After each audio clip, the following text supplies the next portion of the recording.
Do you see my There screen? it is. Yes. Beautiful, perfect. So I'll introduce us. I'm Irene Bell, and I have Dr. Kelly Kenne here with me today. She'll speak in a little bit, and then we also asked our graduate assistant, Patrick Mitten, to join us today. So we have a GA in the house. And so we're Loyola University, Maryland, and we got the fall round, believe it, Diana, it was round 2 of the grant. Is that correct? Yep. And we are creating K-8 computational thinking micro-credentials. Okay, I'm jumping in. Hi, everyone. My name's Kelly Kenne from Loyola University. I'm actually going to turn off my video. I'm currently in competition with my children who have online class right at 2 o'clock today, of course. So I'm going to turn this off in hopes that it gives me a little bit of a smoother connection right now, and talk really briefly about the structure. So like Irene said, we're doing a setup of 3 micro-credential courses. If you're not familiar with micro-credentials, you can think of them as mini certifications that focus on a really specific skill. So we're creating 3 micro-credential courses about computational thinking, and all of them meet the criteria on this slide, starting with self-paced. So we have a start date and an end date to the course, but the participants navigate at their own speed and they complete the assignments and the activities in their own time. The activities that we're designing, and we're kind of in the process right now of doing that, are meant to be flexible as well as authentic, meaning that there are choices built in, and all of what we're designing is meant to be applicable across all grade levels. So thinking of what a kindergarten teacher can use versus what an 8th grade educator can use are very different, but we're sort of setting it up so that we can cover that whole spectrum. Facilitated just means that there's a live person monitoring the progress and providing a human connection. So sending announcements, checking in, providing feedback, keeping an eye on all the participants. We found in our other micro-credential courses that having a facilitator really greatly impacts the completion rate for the course. And so lastly, we've designed everything to be fully online. And there are no synchronous live meetings, so no live Zoom sessions like this, but rather, circling back to that idea of self-paced, the participants are logging in and they're working and completing all on their own time.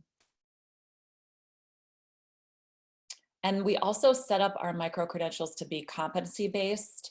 Competency-based just means that the participants progress based on evidence of mastery and not a specific amount of seat time. That's not to say we're not monitoring the seat time, but really what we're looking for is progress and the evidence that they're meeting the criteria. So we're using a met, not met rating system, and the facilitator works with the participants to provide feedback, like I said. Once the learner gets the feedback, they have a chance to update their submission and then resubmit it for more feedback and another rating. So the process can be repeated as many times as needed until the learner reaches that met level to really ensure the success for everybody.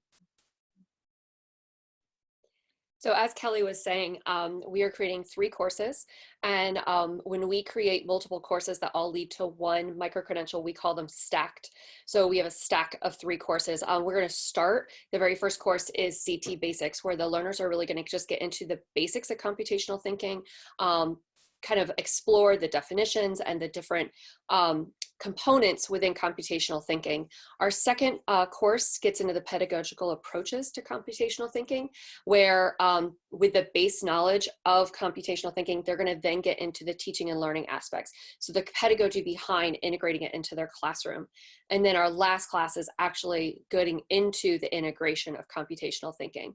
And as Kelly was saying, all the activities are authentic and flexible. So the learners will be hands-on from the very first CT Basics course with computational thinking activities, and also be reviewing them through the lens of their learners and their classroom.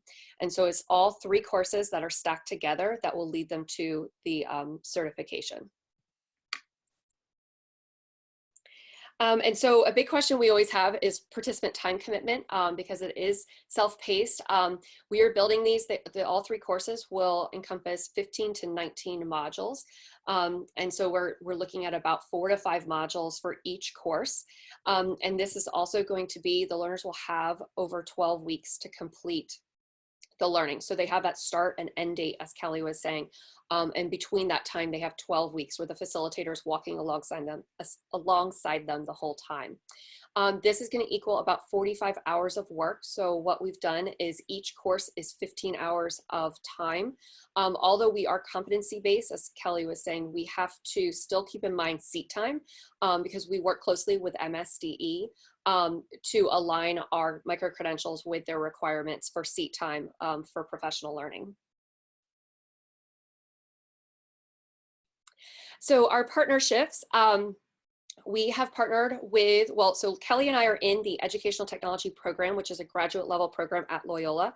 So we've also partnered within the School of Education at Loyola with our teacher education programs to focus on our pre-service teachers. And we've also partnered with Baltimore City Public Schools. And so with this grant opportunity, we're not only building these 3 courses, micro-credential courses, we're also engaging 75 educators within them this summer.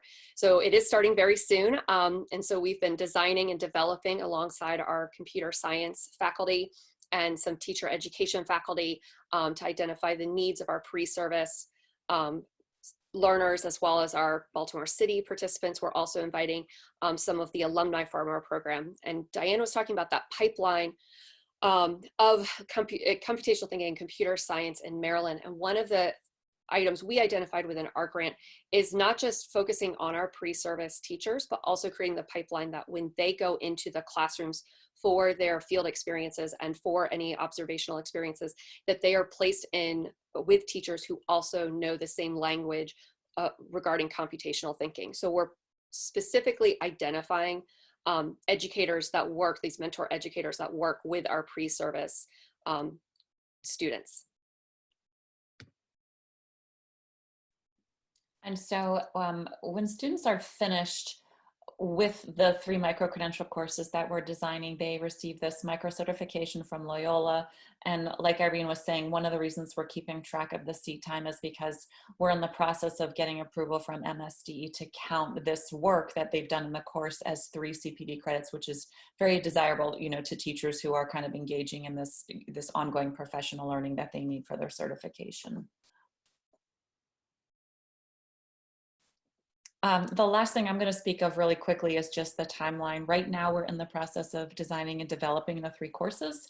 The biggest bump we've had has really just been kind of the delays from the pandemic have affected all of the parties that we work with. And this design work and the recruitment work is not the top priority, understandably, for anybody at this point in time. And so we've slowed down the pace of what we've been able to develop and create, but we will be on track for May to conduct a quality assurance review. We're using a combination of Quality Matters standards along with Universal Design for Learning guidelines. And then University of Illinois has a quality online course initiative rubric that's really well known. And we've combined elements from those for our own quality assurance, just to check the course itself, the alignment, the accessibility, all of the features.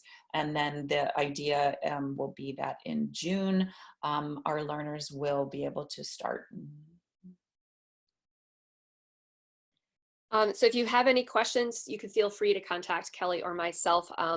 I know Kelly might have to pop off early from the end of, not stay the whole meeting, but our GA Patrick and I will be on, and so we can answer any questions.